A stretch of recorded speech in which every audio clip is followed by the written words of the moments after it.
the Deliverance in the Diaspora, the Study of Esther. The book of Esther tells a dramatic and inspiring story set in the Persian Empire during the time of King Xerxes I, also known as Ahasuerus. Unlike the other books in the Bible, it never directly mentions God by name, but many see signs of his presence and guidance throughout the story. Now, about the book of Esther, this is the only book in the Bible that was not found in the burial site of the books of the Qumran. Reason being is, or one of the reason that could not be there, they think that they're not using it, but the Qumran is using a lot of books that includes Enoch, Jasher, many things that they have extra biblical writings they write. The only missing one is the book of Esther, and one reason could be is that it doesn't specifically contain the name of the Most High. The practice of the Israelites, the Jews, is that when the name of the Most High is written in a manuscript, it cannot be just thrown, burned, or whatever. It has to be buried like a dead man. So that's why they put it in a cave. They put it in a jar, and that's how they bury it. Now, in the 1950s, they discovered this, and a lot of manuscripts are still readable, but because of how it was like sold everywhere, it was not taken care of. It was damaged because they're selling like it's an antique. It's very expensive. So, but they were still able to save a lot of them. But the book of Esther is not there, so that proves actually our Bible is, accurate, and it has been there like long before, the so-called Palestinian people are in the land. So they had been ahead. So the Israelites had been there in the land for the longest time, and the story would tell all of this.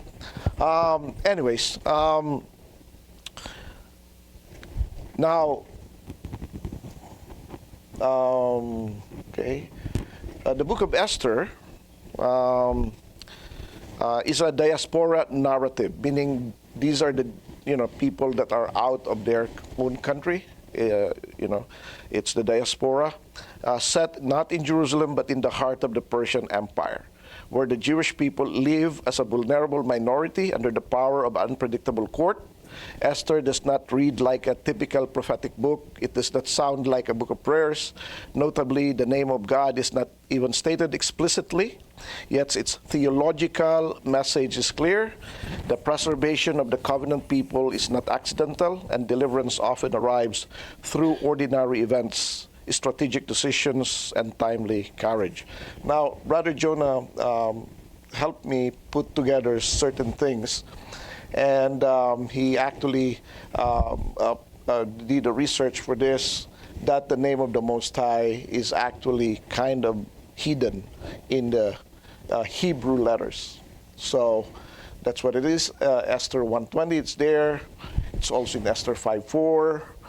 You can see the name of the Most High there, highlighted, and also here. And these are just sample of the many. Okay. Now, this study,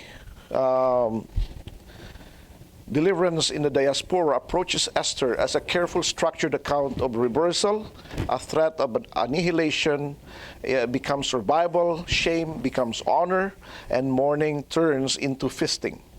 Esther and Mordecai stand at the intersection of identity and responsibility, showing that faithfulness can require when community is scattered and power is concentrated elsewhere.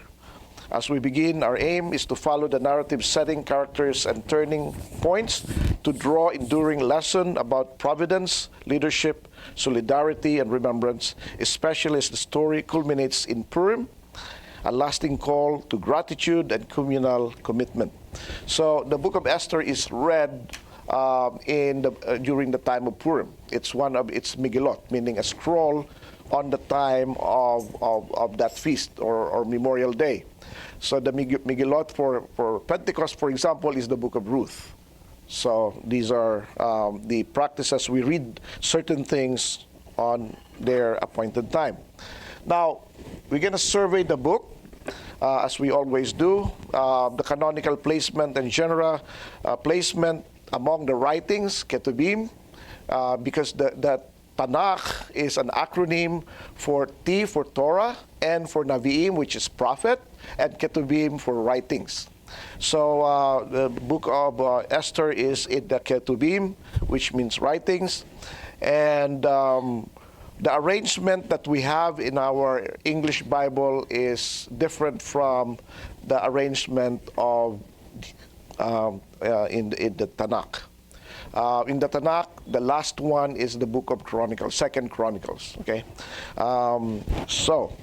the historical setting and backdrop, it is the Persian Empire. It is the beginning of the Persian Empire. To understand, Persian Empire is not the one who conquered Israel. It was Babylon. But Babylon ruled the world and for a long time, but the Persian, being one of the kingdoms, was divided. And they overthrew the Babylonians. This is now the setting of Queen Esther. For understanding purposes, which we will discuss it anyway in the book of Daniel, Daniel served from the Babylonian Empire to the Persian Empire. So he kind of lived long. But Daniel and Esther did not come, they did not meet. They are like many, many years apart, okay? And I'm going to give you the timeline so you can imagine what is going on, all right? So the primary location is Susa or Shushan, which is one of the Persian royal centers. And the royal court, the story's king is Ahasuerus, identified sometimes as Xerxes the First, and cultural realities highlighted. There's a Persian court protocol, irrevocable decrees, banquets, layered bureaucracy, and minority vulnerability within a vast empire. Now, the authorship and date, the name of the author is unknown. The date is uncertain, and many surveys place composition after the events it records. So meaning it was not recorded at the time, or maybe the one who wrote it was a witness, but a younger one that wrote it after the fact. So maybe one of the scribes of Mordecai, or even it could be Mordecai himself. We don't know. Reason being is the writers during the time, especially the Jewish, they don't put themselves in a high honor rather than the story. So that's why they don't put themselves on the spotlight. Now, the purpose and theological aims, it explains the origin and meaning of Purim, which is in Esther chapter 9, verse 20 to 32. It demonstrates providential preservation of the Jewish people in the diaspora. So that is why they are still alive until now. There is always a providence of the Lord for them. And this is just an example. It shows a covenant identity under pressure, the fidelity, courage, and communal solidarity when political power is hostile. They expose pride and anti-Jewish, anti-Semitic hatred as self-destructive, highlight reversal as a recurring biblical pattern, and a pattern until today. The hatred to the Jewish people did not start with the issue with the Palestinian people. It has been like that since time immemorial. So it's not new. There is always someone behind it that orchestrates the hatred of the Jewish people that is beyond human being. So we should not hate those who hate them. All right? Because there is even more powerful behind these people. Now, I'm going to show something here so that we kind of aware of the biblical timeline. Okay? So, in because of sin, and we talk about this, and it was prophesied by Moses. It was mentioned by God to Moses that if they will not keep the commandments of the Lord, they will be punished. So we know that the 10 tribes separated after the death of Solomon. They had their own way, and eventually their sin led them to captivity by the Assyrians, and they were scattered abroad. Now, the tribe of Judah and the southern kingdom, held on sometimes, and then sometimes they don't. But even during the time of Josiah, the final reformation, it was not sufficient to actually, remove the punishment. So they were exiled, and Jeremiah was the last prophet that would tell them that they will be prophesied. And it was mentioned by Jeremiah, because probably of the faithfulness of Josiah and other earlier kings who were faithful to the Lord, it was reduced to 70 years. All right? The punishment was still there. It was reduced. And 70 years was declared around 627, 626 of Jeremiah's ministry. And Daniel was taken to Babylon early on. At 605, Daniel was taken to Babylon. It was the first deportation era, and Daniel entered the Babylonian court setting. So, and now at 605, Jeremiah said the 70 years started. So, 597, Jeremiah's letter to exiles about 70 years theme. Mentioned in Jeremiah 29, and 586 BCE, Jerusalem and the first temple was destroyed. And 539, the Babylonian falls to Persia. Persian takeover sets conditions for return. And 538 to 537, Cyrus' decree, first return begins. And we will mention this also. We will study this partly when we study the book of Daniel. Around 538 to 520, Zerubbabel led the early return. Okay? So Zerubbabel was written in the time of Zechariah. Zechariah is kind of like placed towards the end of the book, which is actually, it should have been the beginning. Not the beginning, but it should be earlier, but it's not up to me now. So the arrangement is kind of strange for Christian books. Maybe because they don't have the exact information during the time when they did their canonization. But anyways, so we have that. Zerubbabel, 538 to 520, led the early return. And then we have Prophet Haggai around 520. So we will study all this. I will keep on showing this so that we kind of remember the timeline. The Bible is interconnected and chronological. All right? It's not like random books. And it happened like, it's a historical book as well. Then we have Zechariah, 520 to 518. So when Zechariah prophesied about Zerubbabel, Zerubbabel is always towards the end of his, of his life. So kind of like, not life, but ministry. And then you have the 516, 515, which is the completion of the temple, and this has something to do with the prophecy of Daniel, or from the time of the declaration of Cyrus to the time of the temple. There is a time frame for that. So we have that, and then now we have Esther. 483 to 473, Esther and Mordecai in Persia, and so Esther and Ezra, Nehemiah, they did not kind of meet. All right. Ezra was around 458. Ezra arrives in Jerusalem, but Ezra might have known Esther, or story, or maybe when he was a child, he heard about the queen, Jewish queen, whatever, right? So maybe, we don't know. And Nehemiah is around 445, 444, and Malachi, which is the last prophet during the time, is around 460, 430. So that's what we have. Okay? So we kind of understand what is going on. And I hope you can imagine what is going on there. Now, maybe or maybe not, you don't know this, that Mordecai is not related to Esther.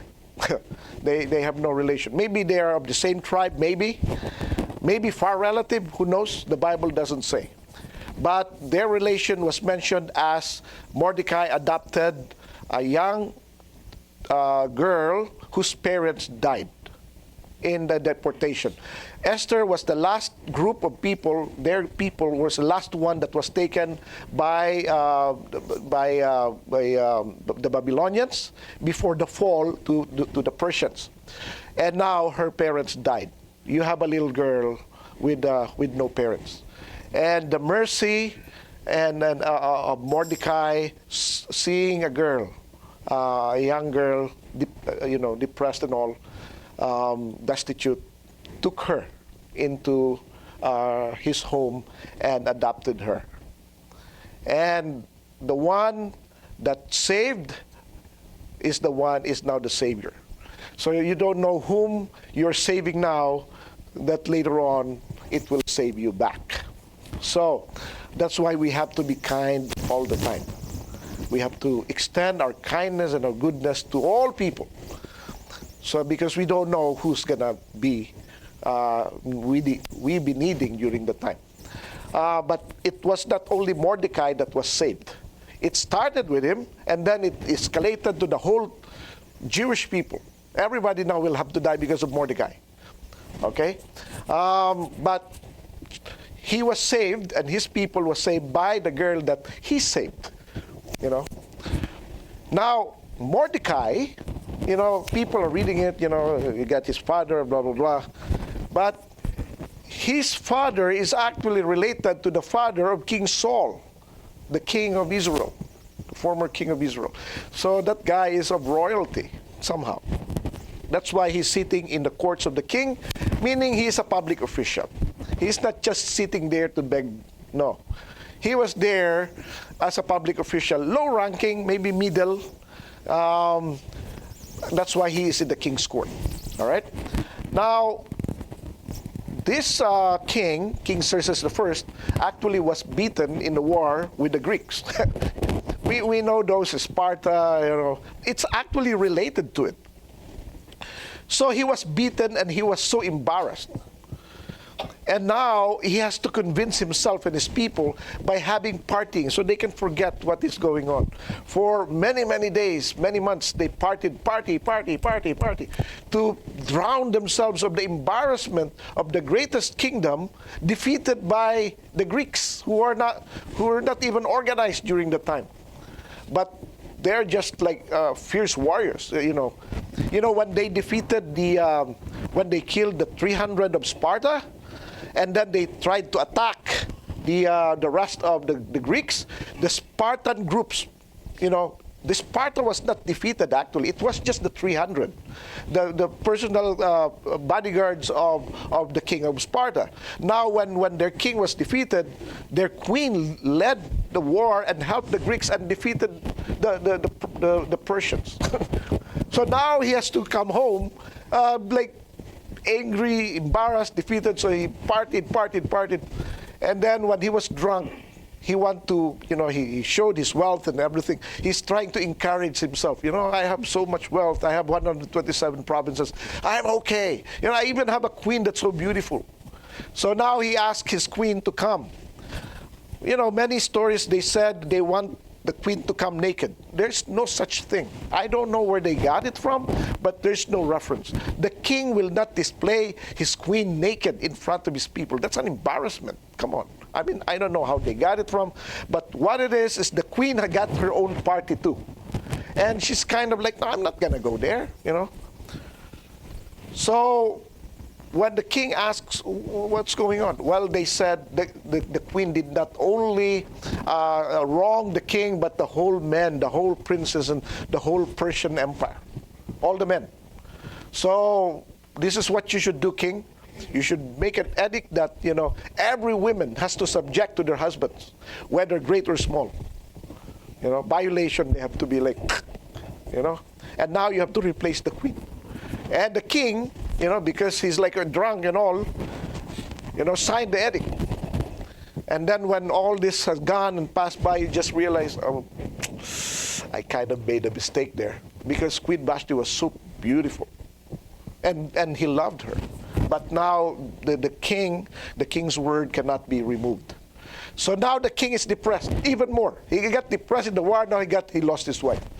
So now the suggestion is like, let's get all the women, beautiful women from all the 127 provinces. Let the king have all the women, the beautiful women, and let the king, whom the woman, young woman would please, be the queen. So he gathered everybody, because women during that time, they don't take a bath every day like now. They're dirty, gross. So now they have to be treated for 1 year, 6 months with, water and soap and oil and milk. Their skin has to be changed, 12 months. And now every day, every night, there's a woman in the courts of the king, So here comes Esther, who has been adopted by Mordecai, and she's so beautiful. She's a young, beautiful lady. Now, there is no exception. Everybody will have to go there. It's the first beauty queen, beauty contest. But it's not like an ordinary beauty contest. The king has to go into the woman. And whoever the woman would please the king, she will become a queen. So, but at the very start, Esther already gained the respect of the keeper of the women, because she has this attitude of being Torah conformed. She was trained by Mordecai to not become like a materialistic, because once you become part of that, you were selected, meaning you're beautiful. And you already belong to the king as part of his harem. You're also a wife. You got all the privileges. You will never go hungry for life. And sometimes you're lucky if you get to see the king once in your life, and that's it, but you get the benefit of everything. So who would not want that, right? But if you're lucky, you can become a queen, even better. So, there's no repercussion. No more, like, you don't have to deal with like a poor guy who's like who doesn't take a bath too, right? So anyways, but Esther was different from everybody else. She doesn't ask anything rather than the one that was provided to her. She is not materialistic at all. And that becomes like, oh, she's different. When you are Torah conformed, you become different from everybody else. And now the way she talks to the keeper and everybody actually like her. So she's different. And now when it was time for her to see the king, she was like perfect, beautiful both inside and out. And the king fell in love with her. And now they got married. She became queen. And even when she became queen, she did not change. Whether in poverty, in distress, and in poverty, and in okay, because Mordecai was okay, because he was a public official, to become in the king's harem, to be queen, Esther did not change. Like a gold that won't change from the pit of the rocks to the ring of the king. doesn't change. It's always shining, always gold. The value is the same. We should be like that. Anyways, what happened was Mordecai was there, and Queen Esther was there, and Haman rose in the rank. Now Haman is an Agagite. He was from the lineage of King Agag. He's good looking. He's tall. He's intelligent. He's everything that everybody wants. When you see a person, he's a leader type. He's like great guy, right? So he rose from the ranks of all those people, and he became the closest advisor of the king. Now, in the king's court, meaning in the office of the king, there is, one guy that doesn't bow down to him. Mordecai. It's like, why this guy? Everybody's like, oh, you're so handsome, you're so good, right? Everybody bowed down, and Mordecai doesn't. Like, I'm not going to bow down to you, you're just a human being. So he got, who's this guy who's not giving, respect to me? And then he realized he's a Jew. He's a Jew? Oh, so the Jewish people are like this. They're a problem. So it becomes like, an irritant to him. Every time that he will be there, he's the boss, but the guy does not bow down, right? Now, since he was in the king's court, he listens, he doesn't talk much. He basically discovered an attempt of assassination for the king. And Mordecai immediately informed Queen Esther. And Queen Esther informed the king. And the king investigated it, and they found that the doorkeeper, the doorkeeper is the one that protects the king, is the one who's going to kill him. They investigated. Indeed, they want to kill the king, so they hang him. So they put that in the writing, but nothing was given to Mordecai. He never asked for anything. It was like, it was just a good deed. So sometimes we do good deeds and it is not recognized. But in time it will be. All right? So don't fret when you did something and nothing happened. So now, Haman was angry, and the wife said, why do you let this guy get into you? Make a 50-foot pole and hang him there. It was the wife who gave it an idea. Haman said, it's a good idea. All right? Now, but the king is unable to sleep. Like, I can sleep. Why can't I sleep? Let me read something. So, read the journal. Then it was read that Mordecai actually discovered the assassination. And he said, like, was anything given to this guy? The scribe said, nothing. Nothing. And then he discovered Haman was there because he wants to talk to the king to get the permission to hang one of his officials in his 50-foot gallows. And then the king said, who is in the court? It's evening, right? Like, who's in the court? Oh, it's Haman. Oh, Haman, let him come in. Okay, Haman, what do you think should I do to a person who I want to honor? Oh, this is what you're going to do, king. The clothes that you wear, let him wear it. The chariot that you're, let him ride on it. The ring that you're wearing, you know what this guy is saying? He wants to be the king. The one that pleases the king will be a king. Something like, he wants to get everything from the king. From the clothes he wears, from the chariot that he's riding, and even the ring. Anyway, the king said, that's good. You do that to Mordecai. So it's like, okay. So now he got to do it, right? He even said, this is how the king would, would honor the one who pleases the king. The one whom he wants to kill is now he's honoring. So he was so upset, like,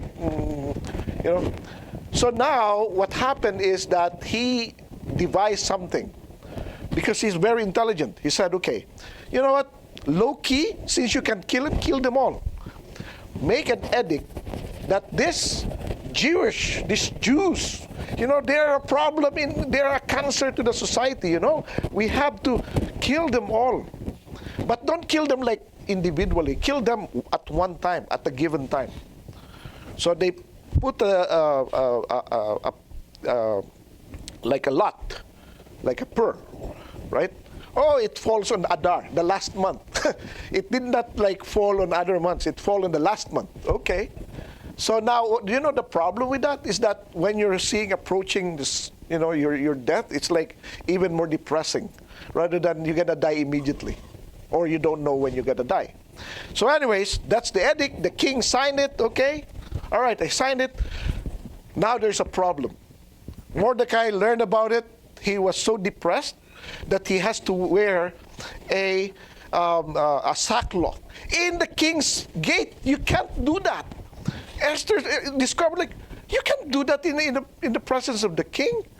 So tell him, give him clothes. He doesn't want it.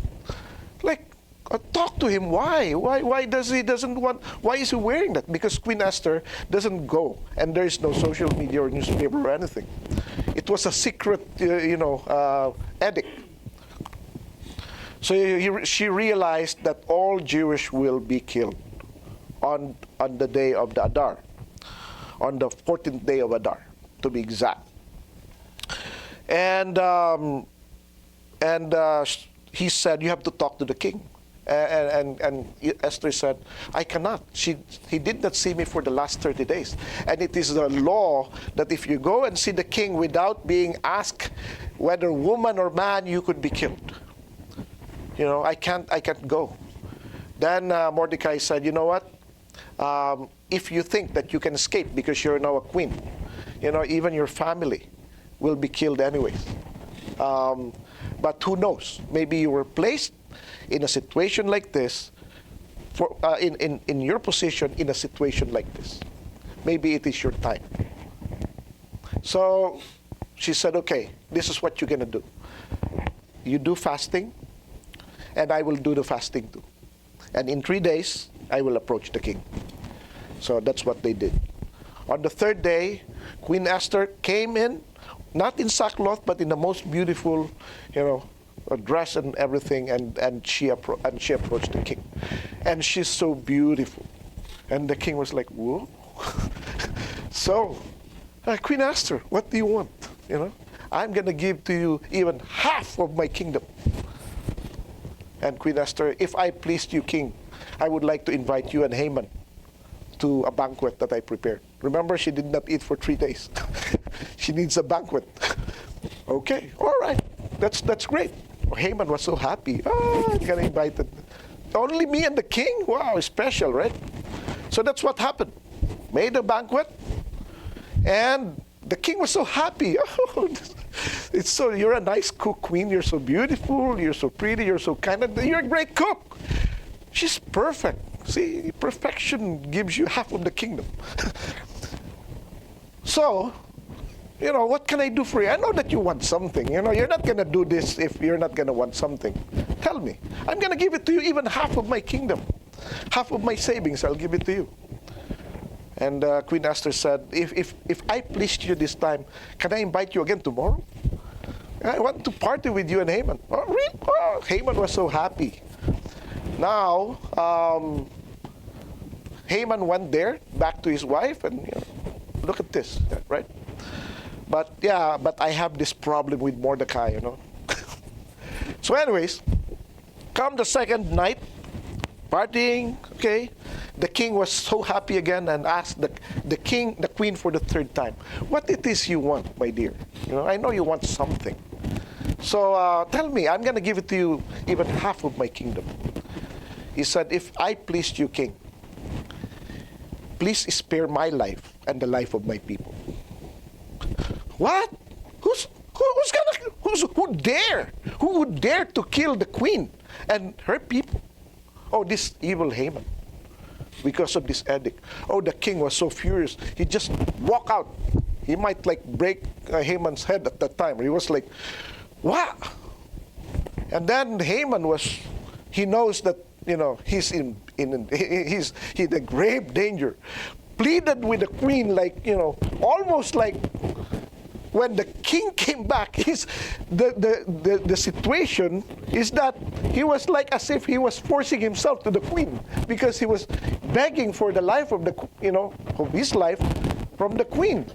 So the king said, now you want to force my wife in front of me too? Remember, he wear his clothes, all these things that he wants. Now he wants the queen.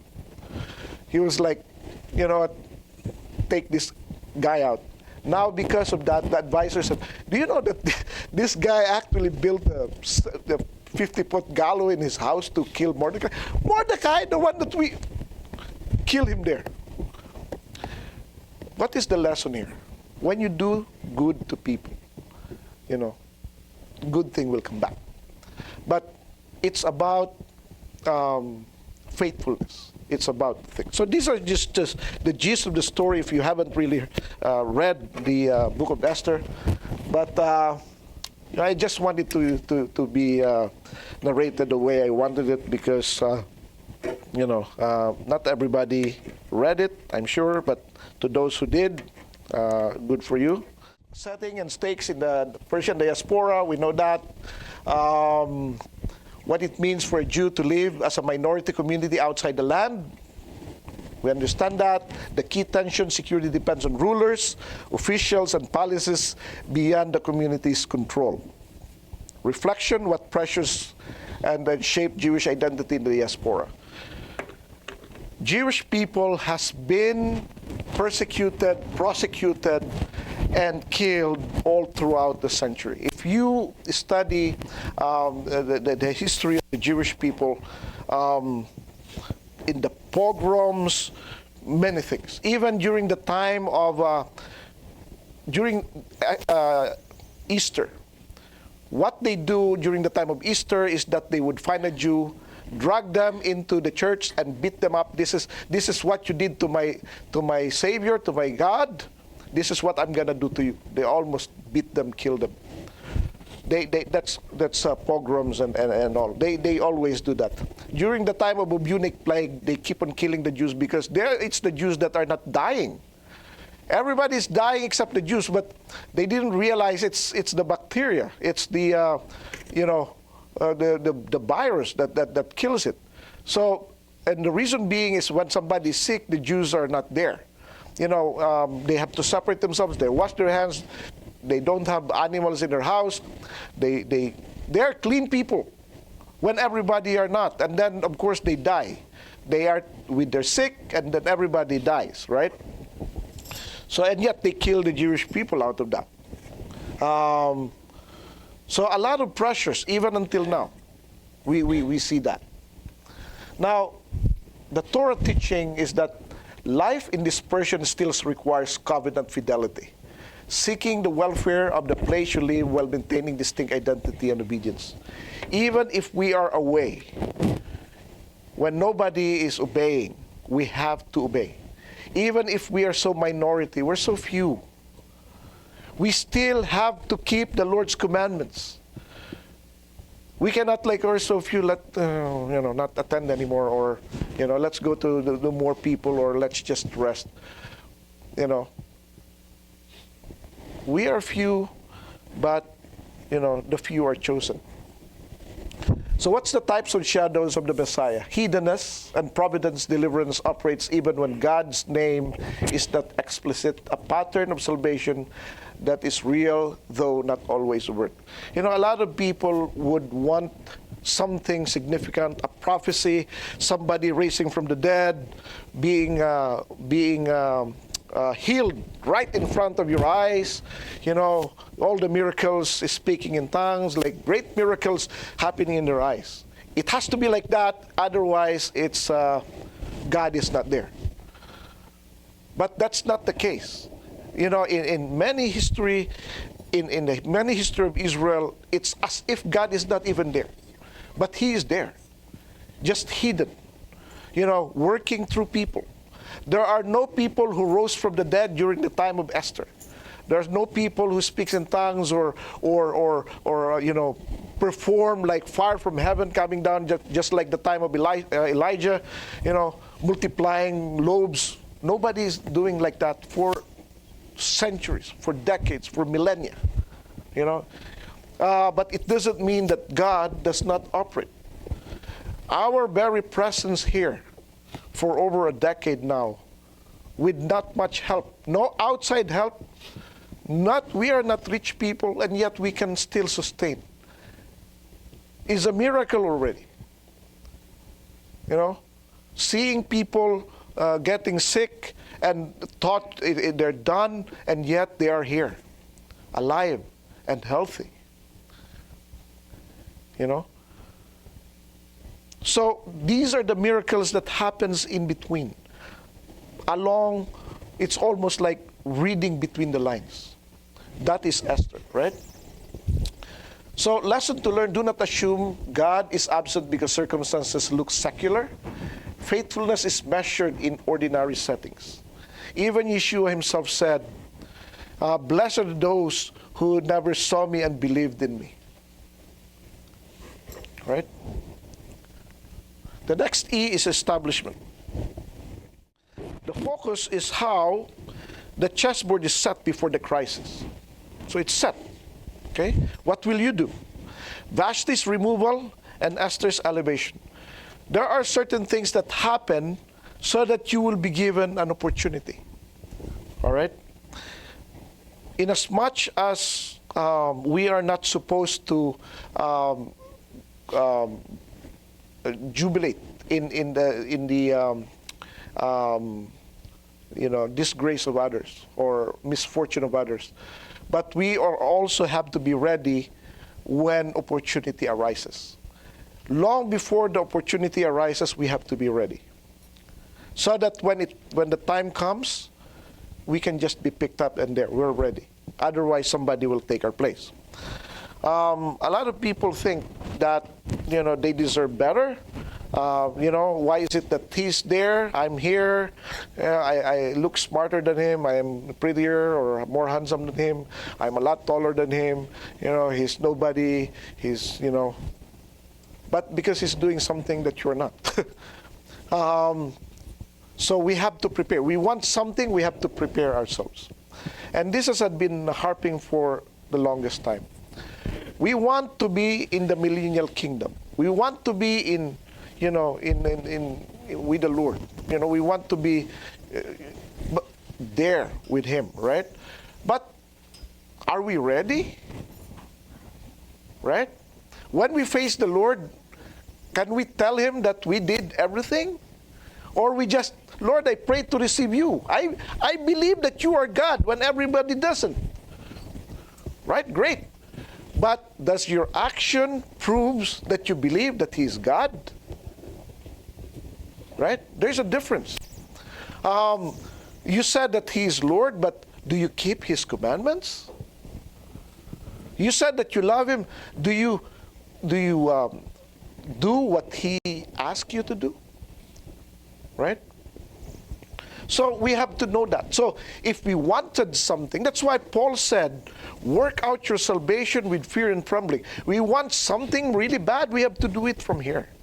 We want to be saved from there, we have to do it starting right now. So that when we see Him, we will not fall back and say in shame, like, I'm not ready, Lord. We will be confident because, Lord, every moment that you gave me, I use it for your glory. Every time. I help the poor, I help the needy, I keep your commandments, I'm the kindest person that I can ever be. I am good, all the fruit of the Spirit is in me. I'm kind, I'm patient, I'm, everything that you can, all the checklist. Oh, you want to be perfect. But that's the requirement, perfection. But even if we are not, those who are being sanctified will be perfected by the blood of the Messiah. That's what the book of Hebrews said. The blood of the Messiah is not meant to save. It is meant to make perfect those who are being sanctified. So, if we want something, we have to do it from here. So, Mordecai's position at the gate and his recorded act of loyalty, when he gave the news that the king would be killed, right? And probably those who wants to kill him are actually probably they are his friends. Who knows? Because he's kind of close by. Maybe it was even told. Maybe they even told him, you know what? I really hate the king. I'm gonna kill him tonight. How did he learn from it? I don't know. But he got it. But he informed, he did the right thing, but he was not rewarded, not immediately. So when we see in the book that says the house of Haman was given to Mordecai, it doesn't mean that the wife of Mordecai was given to Haman and his children became his children. No. What it means is the position of Haman is now under Mordecai. So Mordecai is like Daniel, as close to the king, because Haman was the closest advisor to the king. And remember, during this time, they already started the return of the Jewish people to Israel, to Jerusalem. So the edict to kill all the Jews would include killing of those in Jerusalem, right? So we need to understand the repercussion here. This is not just in Susa, this is not just in, but the whole annihilation of the Jewish people, including those that went back to Israel. Okay? So, what is the Torah teaching here? Integrity in small duties matters. Recorded righteousness of Mordecai's loyalty becomes decisive later, reflecting Torah's emphasis on truthful witness and covenant ethics. Types and shadow of the Messiah, the righteous one, initially overlooked, later publicly honored, anticipates the biblical reversal pattern where a faithful servant is vindicated in due time. Yeshua was faithful to his Father to death. That is why the Father would lift his name above all names. That in the name of Yeshua, every knee will bow down and every tongue will confess that Yeshua is Lord for the glory of God the Father. But in the meantime, he said, sit down at my right hand until I put your enemies a footstool to your feet. He will sit on them. He will not even sit on them, he will just, put his feet on them. Lesson to learn, do what is right when no one rewards it. Timing belongs to God, but obedience belongs to you, belongs to us. Right? Now, the next E is enemy. The focus, the rise of hostility and mechanics of hatred. We can see how much the Jewish people are hated at this time. The easiest way is not to be a Jew, and then you're fine. Right? I'm not a Jew. Okay. You're good. But what's going to happen? Friendship to the world, you become an enemy of God. If you're an enemy of the world, you're a friend to God.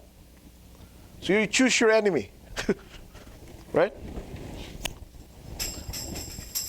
Haman's grievance escalates from personal offense to genocidal policy, the use of bureaucracy and propaganda, money, edicts, timing of Lot's Purim. You know how much money is being used to propagate the anti-Jewish sentiment? Billions, if not trillions. Right? How in the world are the leaders of the Palestinian, of the Hamas, becomes billionaires?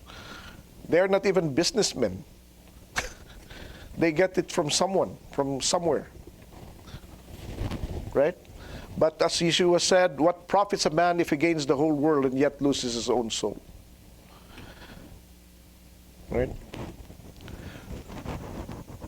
How prejudice becomes institutional violence. The reflection, how does private sentiment become public danger?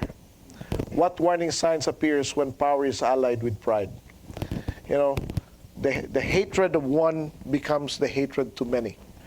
And it cascades. You people, and it goes to all of us. Maybe there is one, a black guy, or one Asian guy, or one Hispanic guy, or one something, and then they offended us. Oh, you are all black people are like that. Oh, you are all Asian are like that. Right? You all Hispanic are like that. The hatred to one becomes the hatred to many. They generalize it. So, we have to be careful. At one time, I don't know how I offended the guy. He shouted at me like, you, Chinese! I'm not Chinese. But the hatred, right? Like, what did I even do to you, right? So why would you hate 2 billion people because of one maybe that. Same thing with the black people. One black guy would do something and everybody hates the whole black. Why? Right? Or even white guy. Oh, you white guys are like that. You are all racist. Like, who's the racist, right? Not everybody are racist, right? So we have to be careful. This is where it is. The hatred to one Jew, Mordecai, becomes like the death of everyone. The Torah teaching, Torah condemns hatred and targets a people group and warns against unjust decrees and oppression. It also insists on just weights, truth, and propaganda. The sin of the father the son cannot be punished for the sin of his children, of the father. Let me repeat that. The children cannot be punished for the sin of the father, and the father cannot be punished for the sin of their children. Each one will be punished on his or her own. The types and shadows of the Messiah, adversary seeks destruction of God's people. The conflict echoes the broader biblical theme of enmity against the covenant line and the promised deliverer. Lesson to learn, pride plus power becomes dangerous. They become dangerously fast. Address hate before it becomes a policy. And that is true to ourselves too. One guy would cut us, and yeah, this is how these people drive. You know, you would point a certain race. But that's not true, right? So that also goes back to us. So we have to be careful. We cannot generalize. Even gender. One woman would do a little, traffic or misdriving. Like all women are like that. They drive like, we cannot do that. Or men. So, the sin of one cannot be sin of many. We have to oh, this guy, what is, maybe he got a problem, right? Don't blame his femininity, whatever it is, or his masculinity, or his being Asian or Chinese or Indian or black or Hispanic, or Americans. Americans are like that, We should refrain from generalizing things, okay? The next E is emergency. The focus is the community's crisis response and moral urgency. The decree, impact, grief, fasting, and public lament. Because of what happened, people now come back. They learn to fast. The word pray may not have been mentioned, but it's probably because something is going on during the time that it cannot be mentioned. But it is there. When you fast, you pray. Otherwise, it's just, trying to lose weight, right? Mordecai's appeal to Esther's dilemma, risking her life to approach the king. One way or another, she will die anyway. If she keeps quiet, because she's a Jew, she will die. If she approached the king and the king doesn't like her, she will die. One way or another, she will die. So it's better to die doing what is good and right. And listen to this. For the wages of sin is death, but the gift of God is eternal life through Christ Yeshua, Messiah Yeshua, our Lord. Whether we like it or not, we will die. Forget about rapture. A lot of people who believe in rapture are dead already. So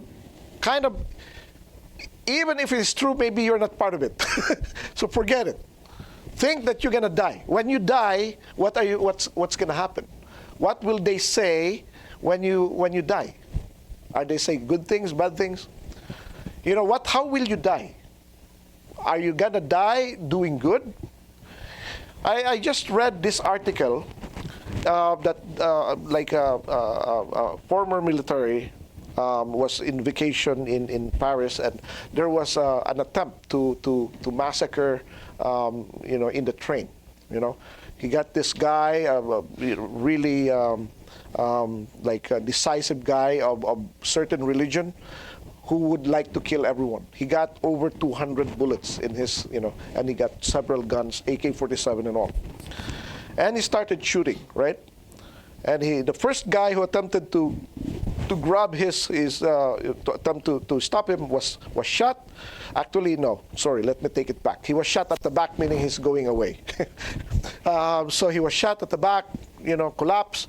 So this guy was, he kind of like woke up, with the gunshots. So instead of running away, he charged the guy. So he was like, the guy is trying to shoot him, and it jammed, the AK-47.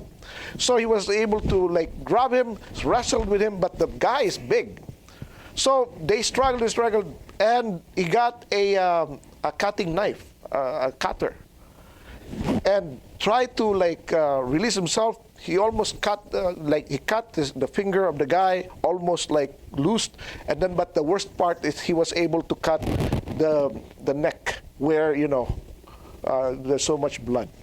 But he did not stop. He keeps on like holding on. He will die anyways.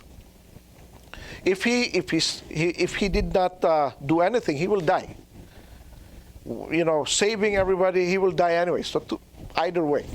So after he wrestled, he was able to have time to have others join him and neutralize the big guy and eventually put him into the floor. But his own blood is like, just imagine if you cut the vein there. That's how you kill, without pain. But the blood is like, in 90 seconds, he's trying to pin his own vein. And then, but he was thinking, there was a guy that was shot. So he was like, he crawled to that guy, like, are you okay? Holding his own neck, right?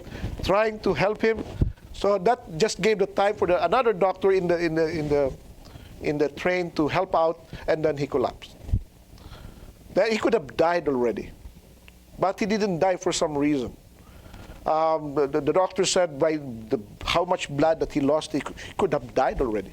Why is he alive? We don't know. It's a miracle. But the point is, of course, he became a hero. Nobody died. Even the guy that was shot was, The point is, we will all die. How are we going to die, right? Doing good things or partying? Or, just like partying, and then you died, So we have to do something good. We have to help someone.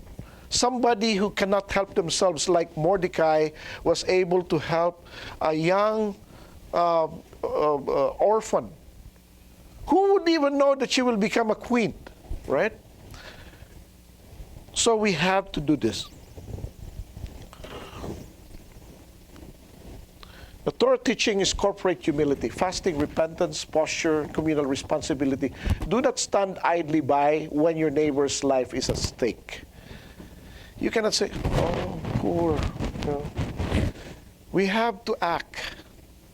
We have to do something, right? And that's I've been repeating over and over again because that's the message of Yeshua himself.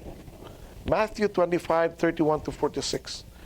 At the end of time, when the Son of Man would be judging, he would separate the sheep from the goats, and he would say to those in his right hand, the sheep, enter into my Father's kingdom. For when I was hungry, you fed me. When I was thirsty, you gave me drink. When I was a stranger, you let me in. When I was naked, you clothed me. Do you know what it means, clothing and naked? It's not just physical. It's also symbolism. Naked meaning they are embarrassed, they are put to shame, and you come there to rescue and actually encourage that person, don't worry about these things, You basically clothe him with confidence. So good words would do this, right? And visiting and, comforting others, comforting words. These are both physical and symbolism. You visited me when I was sick. It's not just physical sickness. There is emotional, there is spiritual, there is mental, there is financial, so many things, right? When we help, I from time to time I would watch certain things. And when I watch, I try to find something that I can learn from it, not just enjoy the story. There was this show that would actually go and pretend to be someone else and see how people would react. So this person is very rich and pretended to be pregnant, and nobody can recognize her. And she was asking help, from people, different scenarios, right? One scenario, she was asking for food. Like, can you give me food? Can you give me money so I can buy food? And the guy was hesitating. There was a homeless guy that passed by, overheard it. Oh, you want food? Let me give you something. He gave whatever he has. I'll give you that money. Oh, no, it's okay. You eat. I'll go. But you don't have anything. No, just you. Why are you giving this to me? Because I heard that you want to eat, and this is the money. You have to eat. But of course it's a social experiment. And it was not even part of, she was not even talking to that guy, overheard. But out of the goodness of the heart of that person, and it never started there. It started from way back. To be good, you don't good today immediately, and then, you have to train yourself from the beginning, and then you're always doing that, always that. So no matter whether you have or not, you will always give. And this guy was a homeless guy. You know what this guy is? He used to be okay. And then he became a construction worker, and then lost it. Actually, he has an engineering degree, I think, but may not be an engineer itself. But he became like a mason, but all his stuff were lost, and he has no money. He lost probably because of no food to eat. He basically had a mental issue, and he became, he lost everything. Do you know the result of what happened? This person was so touched that she said, I will not stop until I help this guy. I will not. So she investigated what happened. She actually appealed to a lot of people. Maybe you know this guy. Where can I find this guy? Maybe you have relatives. So she was able to locate the relatives. Towards the end, this person was changed. He was like dressed. He was brought to the doctor and everything. He became a completely different person. And he was returned safely to his family. And he was given a house and lot, a business and everything, from a homeless. No, what I reflect is this. It's just like us. We're kind of like hopeless, homeless, doomed to die. But when we do good things, when we do certain good thing to the one that matters, to God, right? He can give us so many things, more than what we can ask, more than what we can imagine. The guy never asked for anything, but he was given so much that he becomes the envy of everyone.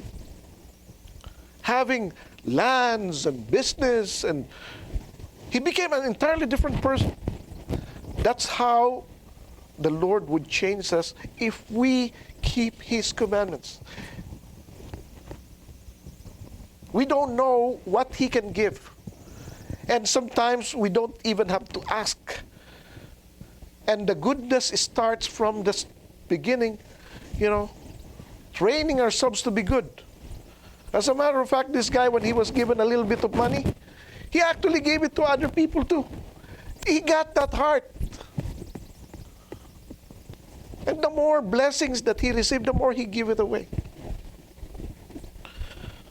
How much, if that woman can give to this homeless person, how much God, our Lord, would give us, To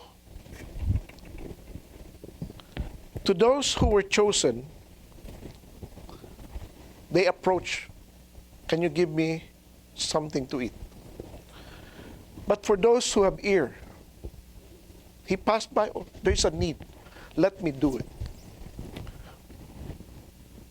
People from the nations may not have been chosen, but if we choose to do what is good and right, we will be given much, much more. More than what we can ask, more than what we can imagine. Crisis clarifies calling. There are moments when silence is not neutrality. When we say nothing, we are actually siding to another group. The next E is engagement. Strategic action under pressure. Esther's approach, timing banquets, control disclosure. She did not immediately hit. Now I'm gonna say something here also. She did not disclose her identity as a Jew, not because she's embarrassed to be a Jew. Sometimes we don't have to broadcast ourselves. We are Messianic. We are, and then our action proves otherwise. So that's how the Messianics, that's how the Torah believers are. It has to be discovered. Why are you like this? I can see the sparkle in your eyes. You're different. You have peace that I can see from anyone. Why are you different? Why are you doing this? Why are you so kind? Why do you do this to me? In a good sense, not like, why are you doing this? I'm not doing anything. Not like that. You're helping me above and beyond what I am asking. Why? Why do you do this to me? You have this chesed in your heart. The chesed is more than loving kindness. It's kindness and goodness, and it's a culmination of all the spiritual fruits. You're doing good to person, and you kindly speak these words to that person too. Your action speaks that. Your reaction would speak that. Everything speaks about you. And then they will discover, oh, you are a Torah believer. Then they would know, oh, that's why. Right? Providence through ordinary events. King's insomnia, records read, reversals, Mordecai's public honor as a hinge point. So, what is the difference between manipulation and wise strategy? How do you recognize providence when God is not named? What is very interesting is after the show was shown, there are people who gave a lot to a beggar, a woman beggar, so they thought that woman is the one that gave away money. That's the problem when we want something from our good deeds. We lose it instead of gaining it. We give out from our own heart without asking anything in return, and that's where the reward is. We don't do things so that we can get something. We do things because that's what we are. That's who you are. And it takes time to be one. We have to practice. And then again, and then again, and then again, and it becomes a habit, and it becomes a part of you. Not as a second nature, but your very nature. You are what you are. That's why in time, when Yeshua would ask, when I was hungry, you fed me. When I was thirsty, you gave me drink. And then when did we do that to you, O Lord? We did not recognize. Because you keep on doing it, that you don't even recognize that you're doing it. It's like at the back of your hand. Doing good things is at the back of your hand. So we don't count anymore because that's who we are already. So the Torah teaching, wisdom and prudence are part of faithful living. Strategic speech, timing, truthful accusation against wrongdoing aligned with Torah justice. We have to speak when it is needed. Again, I read this from social media, but they're quoting Proverbs 13:3, and I was like, in early age and even in young age, I did that. I don't know if because I read the Bible or something, but I am not fond of telling people of what is going on with me. I'm not publishing what is going on, where I go, what I do, what nobody knows what is going on until it is discovered. When I came to Canada, nobody knows. When I'm about to get married, until they receive, they don't even know that Marian was my fiancé at that time. Nobody knows. I don't speak about anyone. Nobody knows what I have and what I know, what I do. They just discover it, and then when they discover it, I don't. But anyways, this is what it said. When you have something, or when you are preparing to have something or do something, or don't tell anyone. According to this wise Chinese guy, 90% of those that once you they wish you well are actually hope that it doesn't happen, and the other 10% detest you openly, right? So it means 100% are like they don't like you to succeed. So don't tell anyone. This guy is saying that the seed silently grows in the dark of the soil. So it doesn't grow while you're watching it. So everybody is like telling everybody in the social media, don't do that. Proverbs 13:3, if you hold your tongue and watch for your life, you're gonna be fine. But if you display everything, and then you are destroying your life. That is what happened to Hezekiah, when he displayed all his wealth and the wealth of the temple to Babylonian envoys. So Prophet Isaiah said, who are these? Oh, from Babylonia, they're very far. Oh, they will be the one taking all your wealth. And then said, I don't care, when I'm gonna die anyway, so let them take it. So the guy is like something else too. But anyways, we don't show off. That's the point. That is why humility, the meek shall inherit the earth. Part of the spiritual gift is humility. And even Yeshua is our example for that. The patriarchs are our example for that. So Esther never mentioned anything about, she's not flouting about who she is, what she became, She did not even say, I used to be orphan, now I am a queen, success story from rags to riches. She didn't brag about it. It's also bragging. I'm this before, now I'm this. It's bragging too. Let other people sing songs for you, not your song. The next E is escape, deliverance, justice, and ethics of survival, Haman's exposure and downfall, irrevocable decrees and counter-edict, legal realism in Persia, and Jewish self-defense.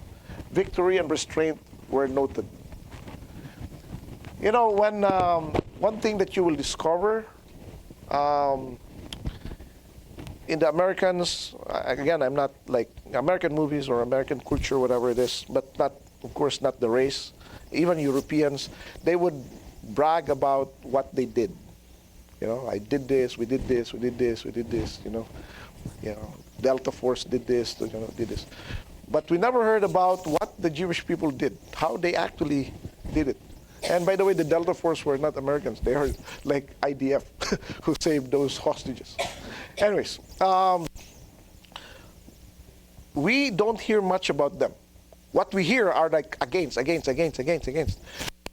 don't know that they're the ones who discovered many inventions, including nuclear, in the medicine and many things, but they never brag about it.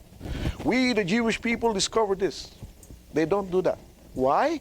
Because it's in the Torah. But those who brag themselves, we are prideful, we are a great country, right? Familiar? Arrogance comes before downfall. You don't hear the Prime Minister of Israel bragging, beating Iran, right? But another leader would say, we bombed them. They can't even do anything. They wait until they come back.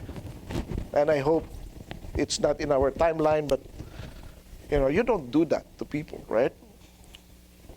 Anyways, Torah teaching, preservation of life, lawful defense, justice against wicked schemes, restraint and order rather than chaos. Deliverance should lead to righteousness, not cruelty.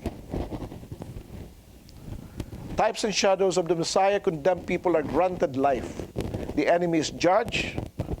The people move from death, sentenced to safety, an enacted picture of rescue and vindication.